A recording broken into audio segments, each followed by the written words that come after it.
Hola, mi nombre es Alejandro. Pertenezco al grupo de staff de profesores de Yair. Si te has percatado, esta es la primera vez que salgo en este canal.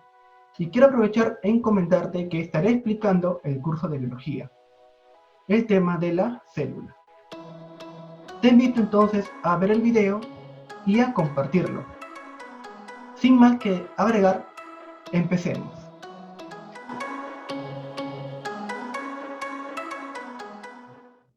Vamos a empezar entonces con la célula y sus componentes. Cabe resaltar que los PPTs que voy a mencionar hablan básicamente sobre las células eucariotas de animales, ¿sí? Acá podemos observar una célula que tiene dos componentes principales, el protoplasma y el núcleo. Ahora, ¿a qué le llamamos citoplasma? El citoplasma es una parte del protoplasma que va a contener a las organelas. ¿Y a qué le llamamos citosol? A una parte del citoplasma, pero que no va a contener a las organelas. Básicamente es eso, ¿sí? Básicamente son puntos básicos. Ahora, el protoplasma está compuesto por ¿quiénes? Por el agua, por electrolitos, proteínas, lípidos, hidratos de carbono. El agua, por ejemplo, presente en la mayoría de las células, excepto de ¿quiénes? ¿De qué células? De los adipocitos. ¿Por qué? Porque este tipo de células van a contener el 95%, casi van a llenar toda su estructura de ¿qué? De lípidos. Nosotros sabemos que los lípidos son hidrofóbicos al agua. Los iones, potasio, magnesio, fosfato, bicarbonato, necesarios para el funcionamiento de algunos de los mecanismos de control celular. Las proteínas sabemos nosotros que son biomoléculas de altas funciones. Entonces, una de ellas puede ser estructurales de los filamentos intermedios largos, que forman parte del citoesqueleto. Otras que son funcionales de forma tubular, globular, que actúan como enzimas. Nosotros sabemos que las enzimas que son biocatalizadores que van a acelerar una reacción química. Los lípidos. Lo más importante es que podríamos mencionar quiénes son los fosfolípidos y el colesterol. Son dos componentes que van a formar parte de las membranas celulares. Una de ellas, ¿quiénes presentan membranas? Por ejemplo, la propia célula, membrana celular. La membrana nuclear, del núcleo. Membrana del retículo endoplasmático, del retículo endoplasmático. La membrana de las mitocondrias, membrana mitocondrial. Membrana lisosomal, membrana de los lisosomas. Y cabe señalar que todas ellas tienen como componentes básicos los lípidos y proteínas. Los lípidos proporcionan una barrera que impide el movimiento del agua y sustancias hidrosolubles en un compartimento a otro. ¿Cierto? Claro, porque los lípidos básicamente ¿qué son? Son hidrofóbicos. Y las proteínas, unas permiten el transporte de sustancias, atraviesan toda la membrana, proporcionando vías especializadas. Otras cumplen el rol de ¿qué? De enzimas que catalizan multitud de reacciones químicas. Claro, las enzimas, como acabo de mencionar, van a ser proteínas, pero no todas las enzimas son proteínas. También existen lo que son los ribosimas, que son también enzimas, pero no proteicas. Acá les muestro un modelo del mosaico fluido de Singer y Nicholson que lo propusieron en el año 1972. Es la estructura básica de cómo es la membrana celular de una célula. ¿Qué componentes tiene? Básicamente tiene proteínas periféricas y proteínas integrales, entre colesterol y los glucoproteínas, proteínas globulares, proteínas de transporte. No, este es el medio interno porque cuando nosotros entramos a la célula vamos a encontrarnos con el citoplasma y este es el medio externo que ya va a estar fuera de la célula. Espacio o fluido extracelular. Las moléculas de colesterol tienen funciones en la membrana citoplasmática. ¿Como cuáles? Van a determinar el grado de permeabilidad de una sustancia. Mejor dicho, que van a controlar el ingreso o salida de ciertas sustancias de la célula. Controla además la fluidez de la membrana. Como lo mencioné, las proteínas de membrana celular integrales, protrusión y periféricas solo unen una superficie de la membrana, pero no penetran completamente. Acá otra imagen sobre la forma de la membrana celular. Acá están los fosfolípidos. Ahora vamos a empezar con el fosfolípido, ¿cierto? Básicamente tiene una cabeza, o dos cabezas mejor dicho, y su cola. Ahora, esta cabeza van a recibir al espacio acuoso que existe entre la célula. Por eso que, como es un espacio acuoso, es un espacio hidrolítico.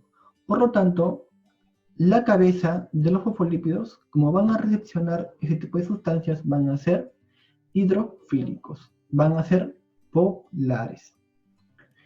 Y sus colas serán apolares, serán hidrofóbicas. Mejor dicho, los fosfolípidos tienen un carácter anfipático. ¿Por qué? Porque tienen una parte polar y una parte apolar. Acá podemos ver un ejemplo de quién, de la fosfatidilcolina. Tiene un grupo colina, fosfato y glicerol. Y la cola es un ácido graso, ¿cierto? Como ácido graso son colas hidrofóbicas. Y la cabeza, como va a aceptar sustancias hidrolíticas o hidrosolubles, mejor dicho, serían grupo hidrofílico de la cabeza. Ahora vamos a hablar sobre el citoesqueleto. Conformado básicamente por ¿quiénes? Por los microtúbulos, microfilamentos y filamentos intermedios. Los microtúbulos son proteínas tubulinas que contienen tubulina, alfa y beta. Mantienen en posición a las organelas. Microfilamentos, proteína actina, que contienen actina. Microfilamentos o filamentos de actina, también llamados así, responsables de la ciclosis y movimiento levoideo de los fosfolípidos. Filamentos intermedios, queratina. Funciones del citoesqueleto. Organización espacial de la célula y propiedades mecánicas. Mejor dicho, que el citoesqueleto le va a dar forma a la célula. Va a mantener que la célula no se destruya o no se altere su estructura. Los filamentos de actina, como son los microfilamentos, promueven la locomoción, también la citocinesis. La citocinesis es una parte de la división celular donde nos habla que se va a dividir el citoplasma para formarse dos células. Los microtúbulos determinan la posición de los orgánulos rodeados de membrana, dirigen el transporte intracelular y forman el uso mitótico. Como por ejemplo acá, ¿no? Determinan la posición de ¿quién? De las mitocondrias. Acá podemos observar imagen de los microtúbulos y sus respectivas características, ¿no?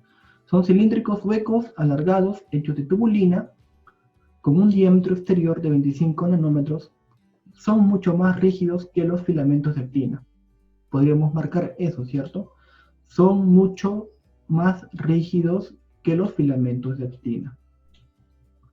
Los microtúbulos son alargados y rectos y con frecuencia tienen un extremo unido a un centro organizador de microtúbulos. Filamentos intermedios.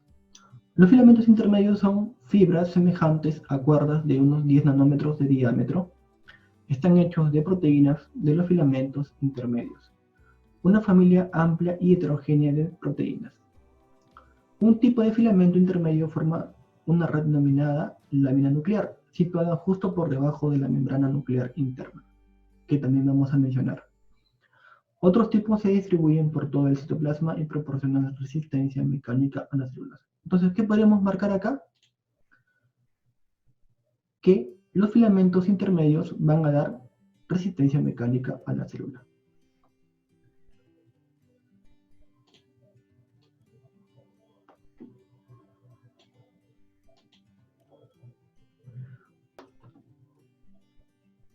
Filamentos de actina. Los filamentos de actina o microfilamentos son polímeros helicoidales de la proteína actina.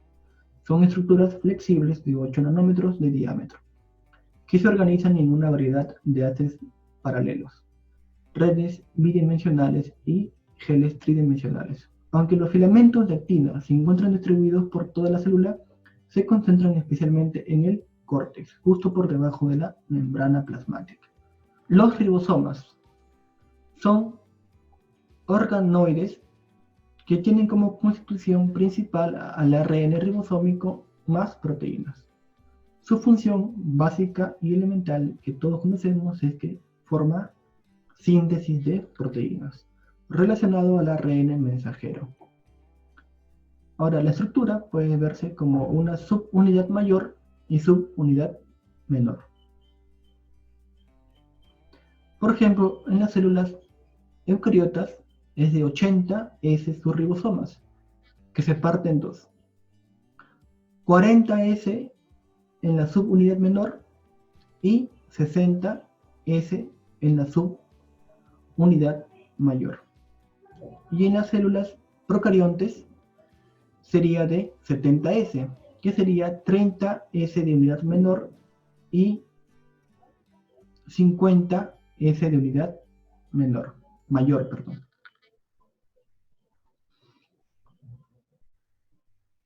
Esto de acá, más que todo, está presente en las células procariontes.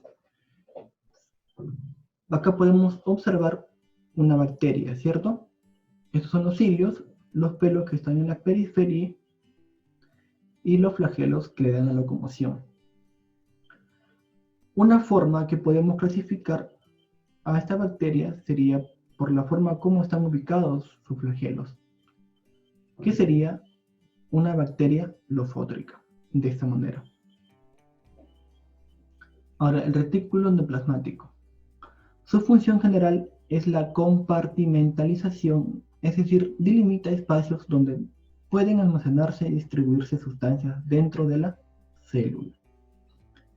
Se divide en dos, el retículo endoplasmático rugoso y el retículo endoplasmático liso. En el retículo endoplasmático rugoso, su nombre lo dice, ¿por qué? Porque va a presentar ribosomas, que van a estar adheridos a una proteína denominada riboforinas. ¿Dónde se encuentran? Se encuentran en las células especializadas en la secreción de proteínas, como por ejemplo las células del páncreas. El retículo endoplasmático liso interviene en la síntesis de lípidos. Va a detoxificar drogas y venenos. Nos va a limpiar cuando nos intoxicamos, ¿cierto? Interviene en la glucogenólisis, mejor dicho, que va a intervenir en el proceso de la degradación del glucógeno a glucosa. Y también interviene en la fosforilación del ATP. En las fibras musculares recibe el nombre de ¿qué? De retículo sarcoplasmático. Acá podemos ver una imagen del retículo endoplasmático liso o retículo plasmático liso. Acá otra imagen con el retículo endoplasmático rugoso. Va a presentar ribosomas. Además acá se puede observar la mitocondria, miren. ¿Y qué sería esto de acá? El núcleo. Aparato de Golgi, también llamado Golgisoma. Es una asociación de ¿qué? De dictiosomas, abundante en células secretoras de enzimas, hormonas, anticuerpos, etc. ¿Cuál es su función? Secreción celular, va a liberar sustancias a través de sus vesículas. La glucosilación va a unir diferentes tipos de biomoléculas. Por ejemplo, los glúcidos con los lípidos, glucolípidos. Los glúcidos con las proteínas, glucoproteínas. Biogénesis de lisosomas. Va a dar origen a los lisosomas. Síntesis de polisacáridos, por ejemplo, como la celulosa en los vegetales. Acá podemos ver una imagen de un microscopio electrónico al aparato de Golgi. Peroxisomas, organelas membranosas vesiculares de contenido enzimático, de los cuales forman y degradan peróxidos.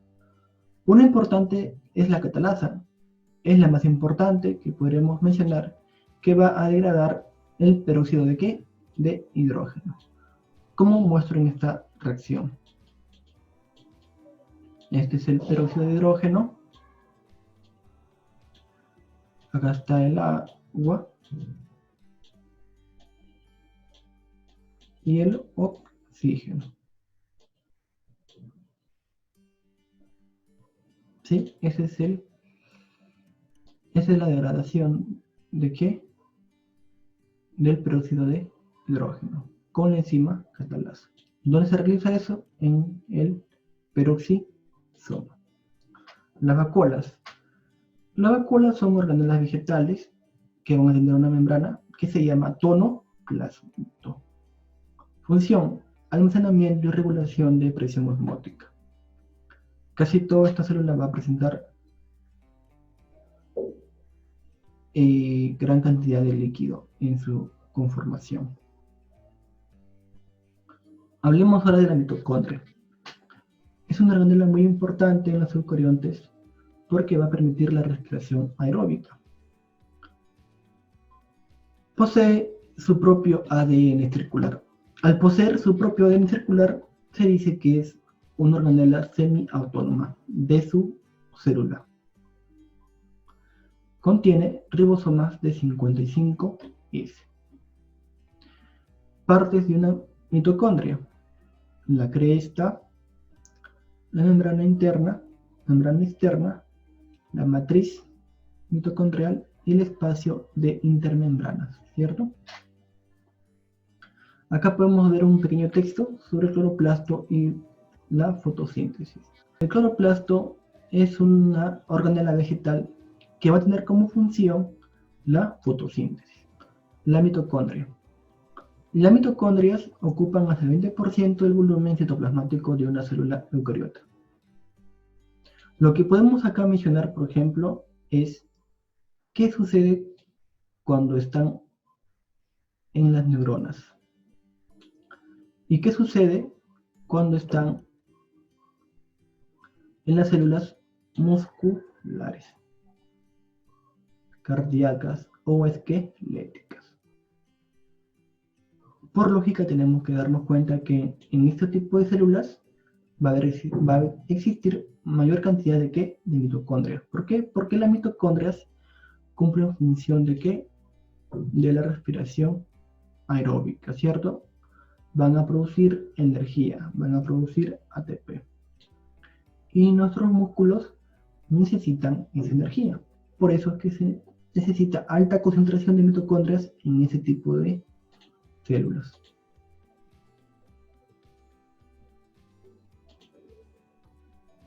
La mitocondria presenta una membrana externa y una membrana interna, como lo mencioné hace un momento, ¿cierto?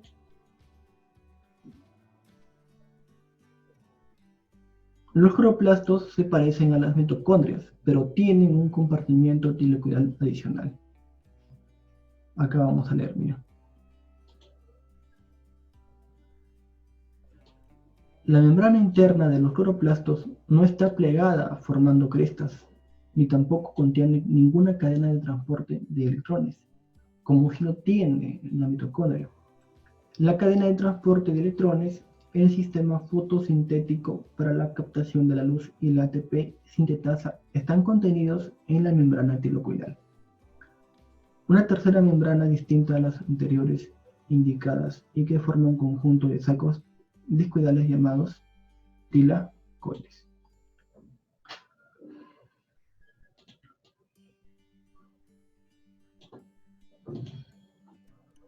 Acá podemos observar las partes de un cloroplasto, que es una organela vegetal.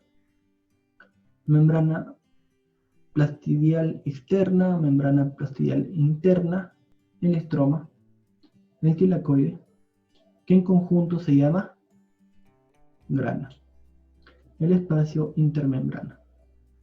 Ahora, lo que tenemos que saber básicamente es que en el estroma se va a dar, ¿qué cosa? ¿Qué se va a dar en el estroma? La fase oscura, muy bien. Y en el tilacoide, ¿qué se va a dar? La fase luminosa. Básicamente, tenemos que saber eso. Que son fases que forman parte de la fotosíntesis. Ahora hablemos del núcleo. El núcleo, como nosotros sabemos, es la parte principal de la célula. Es el que le va a dar todas las funciones necesarias. Es el centro de control de toda la célula. Contiene material genético, forma esférica u ovoide, de acuerdo a diferentes tipos de células que lo van a dar la forma. Tiene una región de envoltura nuclear y una región intranuclear. Veremos la envoltura nuclear o carioteca. Separa el contenido nuclear del citoplasma. Recuerden que el citoplasma está acá.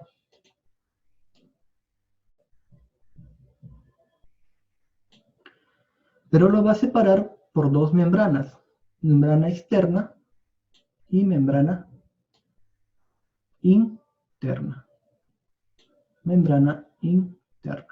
Es lo que está de morado, ¿cierto? Tiene una forma concéntrica. ¿Por qué? Porque van a estar orientados a un mismo centro, si se dan cuenta, ¿cierto? Ahora, en la parte externa de la membrana de la carioteca va a estar acompañado ¿de quién? De ribosomas. Muy bien. En la membrana interna, detrás de ella, vamos a encontrar lo que se le llama la lámina nuclear. Y ahora, entre las dos membranas, vamos a encontrar lo que se llama los poros nucleares, que van a hacer su función principal de que van a permitir el paso de sustancias del citoplasma al núcleo.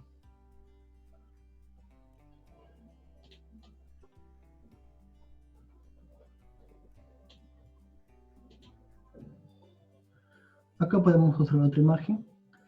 Este es el nucleolo.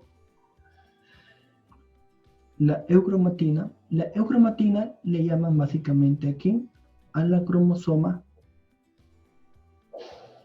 descondensada. Acá podemos ver el retículo endoplasmático rugoso con sus ribosomas, el núcleo plasma, que es un espacio acuoso y hialino. La envoltura nuclear, ¿qué contenía, recuerdas? O la carioteca, que era lámina nuclear, membrana nuclear interna, membrana nuclear externa y el espacio perinuclear. La región intranuclear, como acabamos de ver hace un momento, es el núcleo plasma o jugo nuclear, que contiene sustancia fundamental hialina, coloidal. Alto contenido proteico, sales inorgánicos, fosfatos y bases nitrogenadas.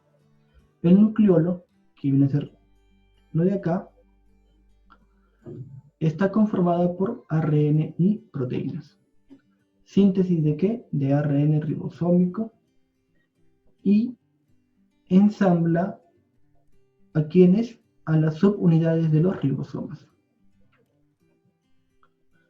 No te confundas, el núcleo lo va a ensamblar las subunidades de los ribosomas. Pero ¿quién va a formar finalmente? El retículo endoplasmático rugoso. La cromatina. La cromatina, como ya hemos mencionado, puede ser eucromatina o heterocromatina.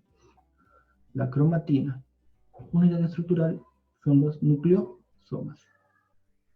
formada por fibras constituidas por ADN y proteínas histonas. Recuerden que las histonas son proteínas simples.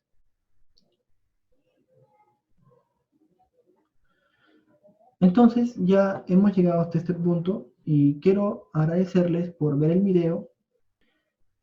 Quiero también invitarles a mi canal que tiene mi nombre, que es Alejandro Mendoza Torres. Ahí hablo básicamente sobre el curso de bioquímica que justo recién el día de ayer acabo de publicar. Y además también van a ver ahí videos sobre el curso de anatomía, explicado por los doctores que me enseñaron en la universidad. Sin más que mencionar, espero que les haya gustado y suscríbanse. Hasta otra oportunidad. Gracias.